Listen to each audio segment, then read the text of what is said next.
Channel में English basic grammar में आपका स्वागत है। हमने इसके पहले 2 पार्ट प्रोवर्ब्स पे ले चुके। पहले पार्ट में मैंने उसकी डेफिनेशन और उसकी हिस्ट्री बताई थी। सेकंड पार्ट में मैंने proverbs into English to Urdu बताकर उसको डिफाइन की थी। अब एक तीसरा और लास्ट पार्ट है, इसमें भी मैं कुछ 4 से 5 प्रोवर्ब्स लूंगी और ये वाला एपिसोड हम जो पार्ट 3 है उसे फिर खत्म करेंगे। तो आइए बिना देरी के हम शुरू करते हैं। ओके, हमारे 9 हुए थे, अभी हम 10वां लेंगे। सोर ग्रेप्स, अंगूर खट्टे। आपने लोमड़ी की कहानी बचपन में पढ़ी होंगी कि जो चीज हमारी पहुंच से दूर है तो फिर हम उसको बोल देते कि खट्टे खराब है।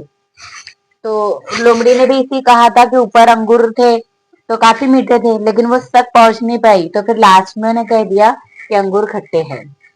इसी तरह 11वां है यानी 11, वंस बीटन टू ए श्राइन, दूध का जला छाछ भी फूंक कर पीता है ना।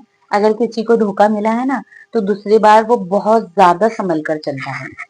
नंबर 12 है अ पुअर वर्कर ब्लेम, नाच न जाने आंगन टेढ़ा। अगर आपको कोई काम नहीं आ रहा है तो आप उसमें कुछ ना कुछ खुराफाते निकालेंगे जानबूझकर, और बोलते हैं ना कि अगर तुमको भाई डांस कर रहे हो, उसका ये मतलब नहीं, मैं बता रही हूँ कि नाचते नहीं आ रहा है तो आंगन टेढ़ा है, यानी जो काम आपको नहीं आ रहा है तो वो काम ही खराब है, गलत है। Number 13, big difference in status, कहा राजभूज, राजभूज कहा गंगुतेली, है ना। ये sorry number 13, big difference in status और क्लासेस, कहा राजभूज कहा गंगुतेली, है ना। ये स्टेटस की बात है कि अगर कोई बहुत बड़े घर का लड़का या बहुत बड़े घर की लड़की रही और उसका रिश्ता गरीब में गया तो हम फिर बोलते हैं कि कहा राजभोज और कहा गंगुतेली, यानी कहा वो इतना अमीर और कहा ये इतना गरीब। इसी तरह 14, कास्टिंग पर बिफोर श्वाइन, बंदर के जाने अदरक का स्वाद, यानी हमें पता ही नहीं है कि कोई टेस्ट का बारे में और हम उसकी बढ़ाइयां मार रहे हैं तो हम यही कहेंगे कि तुझे क्या पता वो कितना टेस्टी है। तो इस तरह बोला जाता है बंदर के जाने अदरक का स्वाद। 14 तक हुआ था। 15 लेंगे प्रोवर्ब्स मीन्स कहावतें। डोंट जज a book by its cover, जाहिरी शक्ल से किसी शख्स को ना जानो, है ना। कोई शख्स हमको दिख रहा है बहुत ही खूबसूरत है, डैशिंग बंदा है, तो हो सकता है जेंटलमैन हो, शरीफ हो, नहीं। जब तक हम एक्सपीरियंस ना ले, यानी कोई भी बुक हम सिर्फ कवर से नहीं पहचान सकते, बुक को भी आप पढ़ोगे तो समझ पड़ेगी, ये अलग बात है। लेकिन इसको मतलब अपने एक्सपीरियंस पे लेने के लिए, यानी एक बंदे के लिए कहा गया, एक इंसान के लिए कहा गया कि आप किसी से मिले तो आप उसे सिर्फ देखकर ही नहीं पहचान सकते, जब आप उसके साथ दोस्ती करोगे, उसके साथ रहोगे तो आपको उसकी आदतें पता चलेंगी कि वो बंदा या बंदी अच्छा है या कैसा है। तो कभी भी जज मत करो सिर्फ शक्ल सूरत देखकर, या कोई बुक आपने ली उसका कवर देखे, या किसी भी बंदा या बंदी को आप देख के जज मत करो पहली मुलाकात में। सेकेंड 16 है action speak louder than word, अमाल अल्फाज से ज्यादा बोलते हैं। अमल मीन्स काम। कभी भी सिर्फ बातों में मत बनो, यानी आप जो कमिटमेंट कर रहे हो उसे करो, यानी आप सिर्फ बोल रहे हो मैं तो ऐसा कर लूंगा, मैं तो वैसा कर लूंगा, मैं तो ये कर लूंगा, लेकिन रिजल्ट 0 आ रहा है तो, है ना। खाली बर्तन ज्यादा आवाज करते, भरे हुए बर्तन कभी आवाज करते। देखो दो चीज होती है, एक तो टैलेंट बोलता है या पैसा बोलता है। अगर आपके पास टैलेंट है तो बराबर बोलेगा, और पैसा है तो बोलता ही है, जिसकी लाठी उसकी बात, राइट इज माइट जिसे हम कहेंगे। तो आप जितना भी बोलोगे इसका फर्क नहीं पड़ेगा, लेकिन अगर आप काम करके बता दोगे जो भी काम आपको सौंपा गया है तो वो खुद ब खुद बोलेगा। मीन्स बताने की जरूरत नहीं। जैसे कि मैंने एक बुक बना, ड्राइंग बनाई हुई, मेरी क्रिएटिविटी है, इंशाल्लाह अगले एपिसोड में मैं उसको डालने वाली हूँ। तो मैंने 10 साल पहले बनाई थी और उसमें मैंने 35 ड्राइंग बनाई थी। ड्राइंग इसलिए बनाई थी कि वही ड्राइंग में बच्चों को सिखाती थी, जैसे कि कलर, येलो कलर पढ़ाती थी तो येलो कलर काट पेपर काट के मैंने पहले खुद ड्राइंग बनाई, फिर बच्चों से करवाई।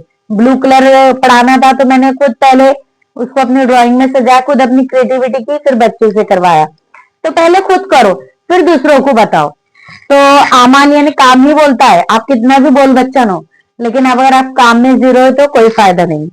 इसके बाद every cloud has a silver lining, हर मुश्किल के बाद आसानी आती है। देखो हर मुश्किल के बाद आसानी आना ही है। क्यों आना है? क्योंकि जिस तरह रात होती है तो दिन निकलता है, सूरज निकलता ही है, सुबह होना ही है। इसी तरह आप कितने भी परेशान हो, कितनी भी आजमाइश आए, वो कितने भी अल्लाह ताला या दुनिया वाले आपका टेस्ट ले, है ना, आपको आजमाए, लेकिन बुरा वक्त के बाद अच्छा वक्त जरूर आता है। ये कुदरत का कानून है। उसके बाद है हमारा आखिरी last one, honesty is the best policy. ईमानदारी बेहतरीन पॉलिसी है ना। ठीक है, करप्शन है, बेईमानी है, सब है, लेकिन आपकी ईमानदारी कहीं ना कहीं जाहिर होगी, कहीं ना कहीं तिर जाएगी। ये मत सोचिए कि सामने वाला ये कर रहा है तो मैं क्यों करूं। सामने वाला टीचर ढंग से नहीं पढ़ा रहा, तो टीचर भी ऐसे हो गए कि वो ढंग से नहीं पढ़ा पाते। कुछ टीचर की बात कर रही हूँ, 100 में से 10%, बाकी तो 90% माशाल्लाह बहुत ही अच्छे से पढ़ाते हैं, मेहनत करते, ईमानदारी से निभाते। तो ये हर फील्ड वालों के लिए कह रही हूँ, डॉक्टर, पुलिस, टीचर, सबके लिए कह रही हूँ, हम आम जिंदगी के लिए भी कह रही हूँ कि हनीस्ट इज द बेस्ट पॉलिसी। तो आप भी ईमानदार रहिए।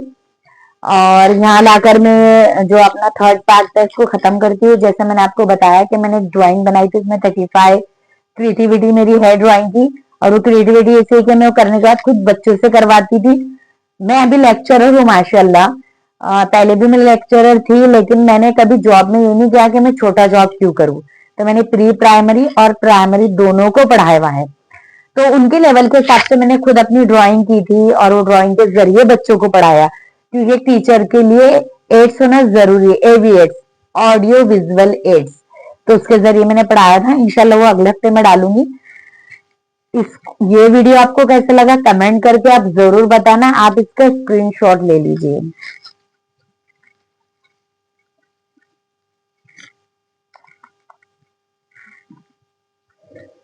और हाँ, मेरे चैनल को लाइक, सब्सक्राइब और शेयर करना ना भूलें।